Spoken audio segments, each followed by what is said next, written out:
Hello and welcome to 20 Minutes on DawnNews English. This is Nadia Naqi. The recent, wave of violence in Khyber Pakhtunkhwa, it has raised a lot of eyebrows. Is the militancy back? What we have done to fight the terrorism? Are these blasts are going to have a deeper impact? Because recently we saw there is a blast which TTP had claimed responsibility for in Swat. A police station had been also targeted in Kohat, whereas 3 soldiers had been martyred in the Kurum tribal district. Apart from this, we also saw that last month there had been a lot of protests within Khyber Pakhtunkhwa regarding the militancy threat that existed. And we also saw the ISPR giving a statement that had dismissed, saying it as exaggerated. So today we discuss all of this, the situation, how concerning is this? Is the state in denial, or are we, or the state on alert? We have with us Iftikhar Firdous, senior journalist. You all know him, the Khorasan Diary.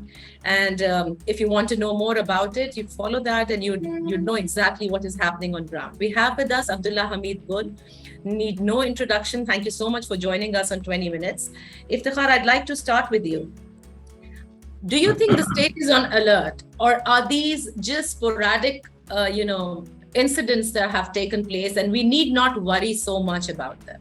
I think that the effects of August 15 have now been seen. This was something that's not happened by chance. It's something that hasn't come out of the blue. It's something that was anticipated.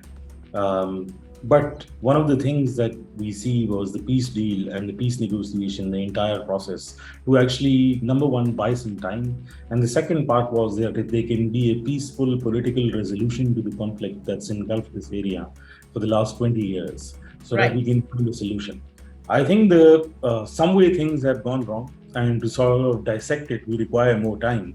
But the short answer for the entire scenario is that the state is not in denial. I think the state is more in a confusion right now, because there's a lot of things that have happened so far.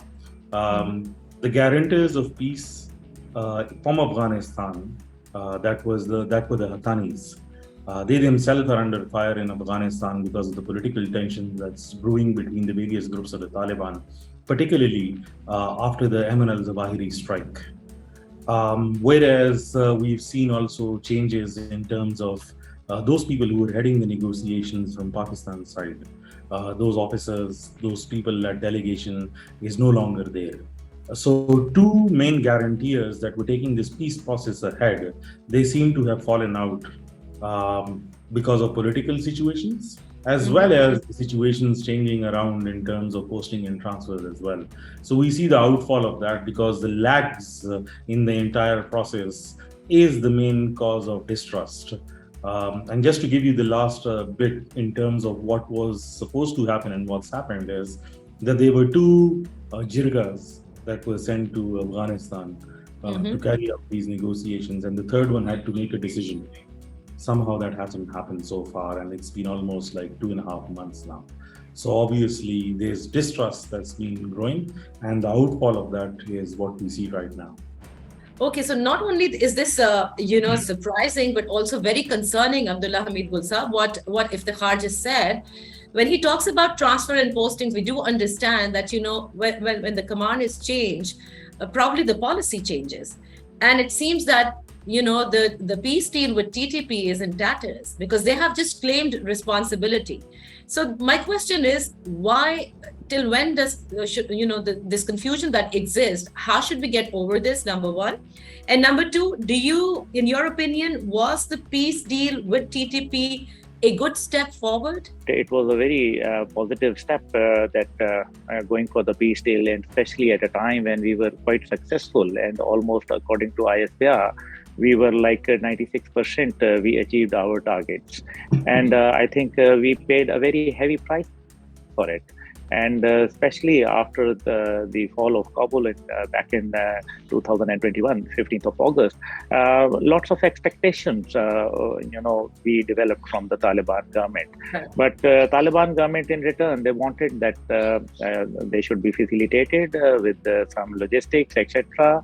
money, and then of course aerial support and lots of other things. So that was not possible because Pakistan is a signatory of lots of treaties in the world, and we are a peace-loving country. But at the same time, we are facing a very difficult situation at our borders, and for that purpose, the two almost extra divisions were placed at KP to fight the menace of terrorism. And despite that, there was already 11 Corps which was guarding the border and of course looking after the affairs of the terrorism. But at the same time, an additional two divisions. This means that it was quite a challenging command. We just got confused, and probably we were trying to get things quickly done. It is not possible like this, and those officers who lost their soldiers and fellow brother officers, and those who were tortured, and those who played football with the heads of their officers, they were not ready to accept the peace deal. And because tomorrow, if they are to be pardoned, then definitely they will come into the political arena, and naturally they have their followings, and they will win. And when tomorrow they are going to win, where they will come into the government or they will become ministers, etc. So will those officers who saw them playing football with the heads of their brother officers, will they accept them? Now, this was a great challenge, and I think there was a debate inside the institution as well. If I may ask you, when you say that you oppose the peace deal, and there were many who were not ready for this peace deal, we remember the parliamentarians also raising their concerns, saying that we do not know about any, peace deal that is taking place between TTP and Pakistan. So then who takes the decision? Was it not well thought? Because we do understand that the institution takes these kind of decisions. And it's a very well thought out process. It's not one person taking this decision. Well, I think that, yes, of course, it is not one person. There's the military operations branch, then the military intelligence and the premier intelligence agency, ISI, and then, of course, the Ministry of Interior and Defense are also involved. This is not just you cannot say everything to the army, but the civil government is equally involved in it. But at the same time, naturally, the strong decisions and the implementation of the decisions are to be conducted by the armed forces. So I think that this was the time that three of the people who were at important places, they were of the opinion that this peace can achieve their targets. But I think that was not the right way. And because in my opinion that when the Taliban were invited and ISPR issued that, okay, we are dealing with the Taliban and the peace process is going on, this made them strong. And, out of 600 people, they became 6,000. And the centralization, which was, they were completely, pocket groups were created. And, some people with 20 men and some people with 50 men, they were claiming themselves to be the Amir of that typical, the leader of that group. So when we started dealing with one specific group, then definitely the centralization took place, and that gave them the boost, and that gave them the energy. And now they are sending, the bhatas to the people, and they are, involved in many of the unlawful activities inside KP. Let's ask Firdous, was this the right decision in his opinion? And if it wasn't, then what are you left with when Afghanistan is not dealing with TTP and they ask you to deal with TTP yourself? In retrospect, Nadia, it's good to understand actually how they reached the conclusion that the peace negotiations is the only process. Because our Afghanistan policy, and as our guest has pointed out, that Pakistan was very hopeful that with the regime change in Afghanistan, there would be some positive results that would come out, contrary to the expectations of many Pakistanis themselves. Because obviously, whatever happens in Afghanistan, you share one of the longest borders with them. So the influence is incalculable, where regardless of the fact of no matter you might have a fence, but the cultural variations as well as the cultural similarities between both countries, they are many. So you cannot control that kind of a level of, influence from within Afghanistan, particularly when you have an insurgent group that you fought for a span of about 8 years to 10 years, and now they are in Afghanistan. One of the reasons that was given was that since the operations had begun in Pakistan and most of these people along with their families, because when we think of militants and terrorists, usually the phenomenon that we only focus is their actions, but obviously these are people that also have families. So what they thought was that since the first generation was either killed or exiled, there was a larger number, because when you look at TTP's numbers in terms of figures, you got like 5,000 to 6,000 fighters. But when you look at the families included along with them, they're like 43,000 individuals, which include children, as well as women, as well as old people. So what the authorities thought, at least the people at the helm of affairs, that if you actually, one generation was lost, but if these are still Pakistani that were living across the border, and the numbers, if some child had migrated from Swat in 2008 to Afghanistan, he was almost over his teenagers, and all he had witnessed was war. The second part of it was actually that when nearly all conflicts across the globe were studied, and there's a specific book that's been written that was used as a model. It was written by one of the military officials of the Tony Blair regime in England. It's known as Talking with Terrorists. And it actually goes into an in-depth analysis of all conflicts, armed conflicts around the globe. And the ultimate solution that they find is it has to be a political solution. So they said that if you have to talk to them after 200 years of fighting, why don't you just finish the talk right now? But unfortunately, there are many spoilers within the game. That's a fact. Secondly, this was supposed to be a 5-step process. Iftikhar, add to this. When you say spoilers, what are you talking about? Are we talking about other countries, especially? So Nadia, there are local spoilers as well as regional spoilers as well. Okay. Obviously, when you talk about terrorists, so Pakistan's local problem would be different from the way that you view it from an international lens. If you were talking with Nur Wali Masood as the TTP chief, so he might be pardoned for the sins that have been committed crimes committed against the Pakistani state, because the state can only forgive sins or crimes that are committed against the state. But he's also on the UN list of a designated terrorist, a global designated terrorist. So you might be able to solve the local conflict, but obviously there are countries where he's wanted for attacking foreign soldiers as well. And they want him to be brought to justice rather than be negotiated. And that's just one part of it. But generally, when you look at it, this was supposed to be a 6-step phase. I think Pakistan over the last 8 months went into 5 phases. The 6th phase was the parliamentary phase. And I think a lot that has happened and a lot that it hasn't been able to reach its ultimate conclusion is also the political turmoil. Because firstly, it was brought into the public eye and within the parliamentary domain. About 6 months after the negotiation process was going on, and there were a number of secret meetings that were held. Plus, under the current circumstances, when attacks are taking place, it might not be the DTP. There are several other groups as well. So when you sit across the negotiating table to talk with one group, there's another group that actually is carrying out attacks. And what basically is the public perception is that they're all the same. And we generally believe that all of them are the same. Plus, at this level, when your parliament is literally empty, it does not have even a 2/3 majority to pass a sort of a decision that would be consensual.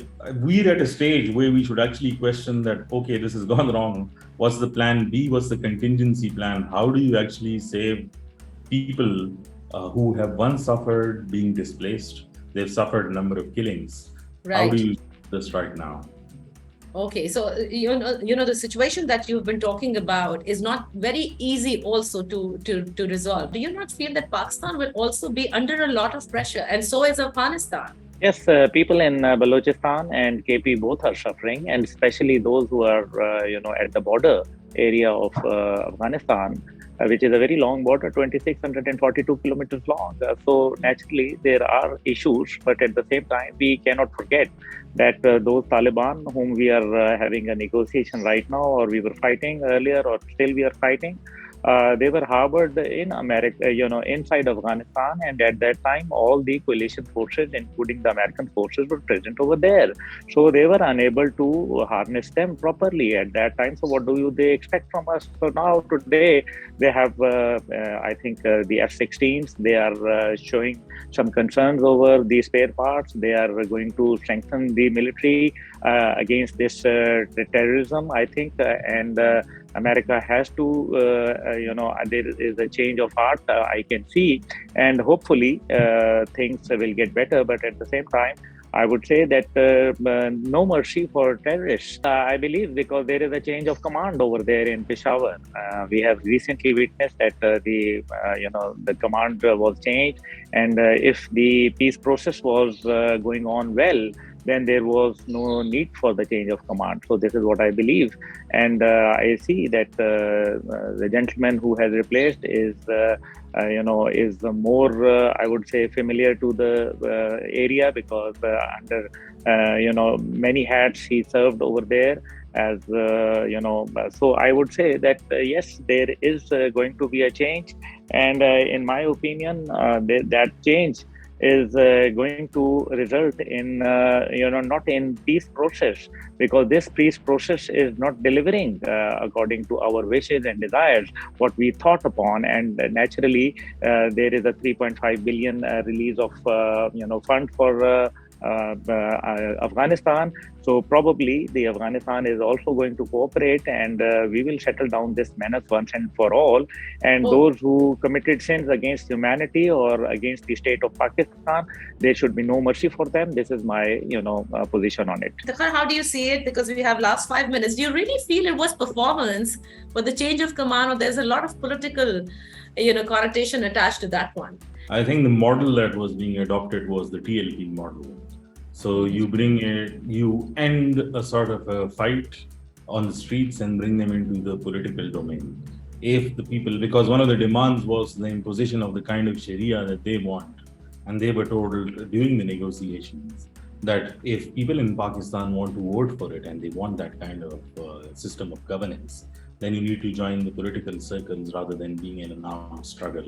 It has less to do with the peace process, because that was only one bit. There are larger things in this country apart from the peace process as well that are taking place, and I think one should not be hindsighted about the political realities in which such changes are being made. There's still been some last-ditch efforts that are being made as we speak to sort of extend the ceasefire in its actual terms. The Afghanistan government is also the interim government in Afghanistan rather, is being contacted to intervene, because none of these people are on Pakistani soil, at least not the main leadership at this point. Police is being threatened also. I think that the police is, because it's one of these forces that's always on the front line. One of the biggest casualty figures that we have in terms of numbers of people being killed and injured, it's coming from the police force. We've just extended the Police Act to the tribal areas, which we saw once in the early 2000s as well, and asking them to quit government jobs. And that is happening. Obviously, not just their weapons being taken away, they've been said that if you don't guarantee that you actually give up the government service in terms of securitizing the state. Is it right to blame the provincial government? I think they cannot be exonerated completely. They are not fully responsible, I would say. This menace of terrorism can be dealt, and yes, of course, there are challenges, but Alhamdulillah, we are together as a nation. We have accepted those challenges and we have delivered. And at the same time, when this process started, since that day, we have lost almost 275 people from the forces and almost 450 plus people from the other side. So I think this is a huge number and we must think on it. I think a lot of it has to do with the current political trends, without understanding the broader contours in which this entire negotiation process was, carried out. I saw the spokesperson for the KP government yesterday on TV. I was on a program on Dawn with him, in which he said that although he headed the delegation twice to Afghanistan, he said he hadn't headed the delegation as part of KP government. which is a strange statement coming from a government spokesperson who was actually there to debrief the media after two delegations visited Afghanistan. So I think there's a lot of politicization of the issue, but simultaneously KP doesn't want to sort of take the blame for it as well. But if you look at the process, I think it's federally led, where KP was part of it. So they're not completely exonerated from the entire process. But if it fails, it's going to have a huge impact on KP's governance model as well, because it's their government, it's their police. They should have had a contingency plan. Even currently, as we're speaking, there's a security meeting that's going on that's actually mapping the areas where the TTP has infiltrated. And so they're going to make a plan now, when all of this has started trickling down. And by the time they make a plan and it's implemented, I think would have caused enough damage. Okay, just very quickly, Iftikhar, when you say infiltrated, there is a question: how does this infiltration actually take place, and why was this fencing of border done? I think that one of the things that hasn't been mentioned publicly on the way that the process was working, the TTP was never supposed to be allowed inside Pakistan along with weapons. Anybody who wanted to come back, regardless of the results of the negotiation. What's basically happened, and the confusion in terms of the command change that we talk about, somebody in the food chain actually allowed people to come in through areas which were not governed along with weapons, and that's what's become a problem. Some of them have returned, but there is a presence in these areas. Thank you so much for joining us, Iftikhar Firdous and Abdullah Hamid Gul, and talking about the recent situation and, of course, the recent events of violence in Khyber Pakhtunkhwa. And as you mentioned, I'm sure that, a lot needs to be done, because this is not a very easy recipe to restore peace in Khyber Pakhtunkhwa. It's just not about TTP, as the guest mentioned. There is a lot that goes into this in order to strike a peace deal, number one, and then to actually have things smoothly running within that province and, of course, across Pakistan. That's all for now. Take care of yourself. Goodbye and Allah Hafiz.